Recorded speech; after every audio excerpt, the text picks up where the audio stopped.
So ayun nga guys, for today's video, papunta pala kami ng Karamuan. Ngunit napatigil ako nang makita ko tong ganda ng presentasyon. I love presentasyon. Meron na palang ganito ngayon. So tigil muna kami dito at titingnan ko kung gaano kaganda ang loob nito. At so ayun nga guys, pagbaba ko dito, hindi lang pala ganda ng tanawin ang makikita natin dito. Meron din pala dito ng mga handicraft native. Tara guys, tingnan natin katulad nitong mga items na to, ito mga walis tambo, at siyempre mayroon pa pala sa loob.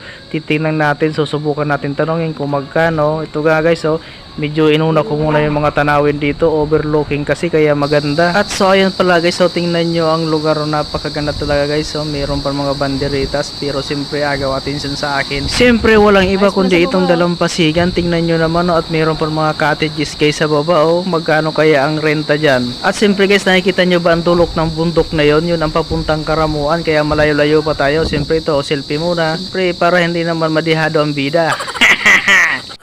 At siyempre guys, ipapakita natin ulit ang ganda ng tanawin. Now, tingnan nyo guys, so ang baba ng mga cottages, napakaganda guys. Perfect ito guys sa mga magkupol-kupol na naglalamig. At siyempre guys, perfect din ito sa mga tropa nyo at buong pamilya. Kaya ano pang hinihintay nyo? Tara na!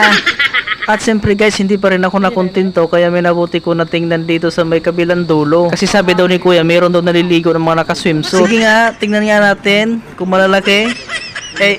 Kung malalaki ang nahuli ng isda. Gago! So pagtingin ko guys, wala naman, napaghahalataan tuloy tayong manyakol. So ayun talaga guys, so ang ganda, lalo kung makikita nyo ito sa personal. Kaya ano pang hinihintay nyo?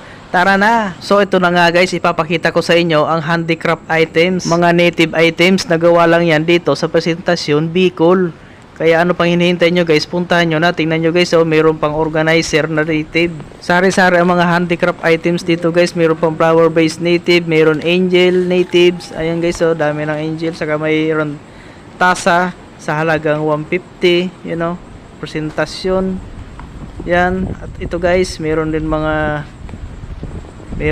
bracelet, ayan, sari-sari guys, ayan guys, so mayroon din mga kung ano-ano pa.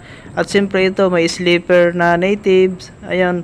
At siyempre pasalubong, mayroon atsara, special guys na atsara yan, galing pang Bicol, presentasyon. At ito guys, sari-sari yan guys, ito sa halagang 130 lang, kung gusto nyo ng malaki-laki. At siyempre mayroon din medyo maliit-liit, ayan guys, so sa halagang 60 pesos lang. At siyempre meron din minatamis sa halagang 70 lang. Ayan guys, so hindi ko lang alam kung anong klaseng minatamis yan. At ito guys, bagoong special, gawang Bicol. Tingnan nyo guys, so sa halagang 75 lamang. Kaya ano pang hinihintay nyo guys? Tara na guys! Bisitahin natin guys ang lugar na presentasyon para makakita kayo ng iba't ibang mga tanawin. At siyempre guys, titingnan natin dito sa baba para makita natin ang cottages na magaganda. Tingnan nyo guys, oh, ano kaya ang meron dito sa kabila na to. Okay na okay talaga dito guys, lalo na sa malalayong lugar na pupunta dito. Magdala lang kayo ng duyan para pagpunta nyo rito, ikabit nyo lang yung duyan dyan. At siyempre sabay higa na para makatulog ka. Sa sarap ba ng hangin dito, iwan ko lang kung hindi ka agad makatulog. At siyempre guys, bababa na tayo para makita natin ang ganda dito sa buhanginan. At siyempre sa pagbaba ko dito guys, nakita ko nakapadlock pala ang mga cottage, kasi para maiwasan ang mga tambay na hindi naman nagre-renta. At hindi ko pala sigurado guys kung pinaparintahan to. Tanong ko na lang maya-maya. At siyempre guys, bababa na tayo para makaapak man lang tayo sa buhanginan. At siyempre guys, yung dadayo papunta dito sa presentasyon ay huwag kalimutan bumili ng mga items na handicraft. Kasi kahit saan ka man pupunta ng lugar, mas maganda talaga yung mayroon ka nabibili na souvenir. At siyempre guys, yung mga nagpaplano na pumunta ng Karamuan ay huwag kalimutan mag-stop over dito sa presentasyon. Kasi kahit ako guys, 4 hours lang papuntang Karamuan, hindi pa ako nakapunta doon.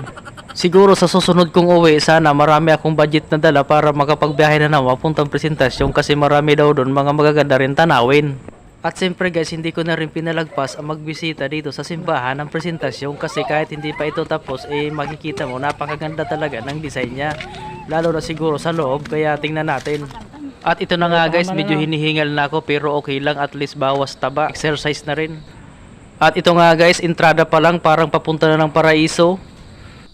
At siyempre guys, pagpasok namin ng simbahan, hindi kami nakalimot na magdasal ng mataimtim para magpasalamat sa mga ligtas na biyahe.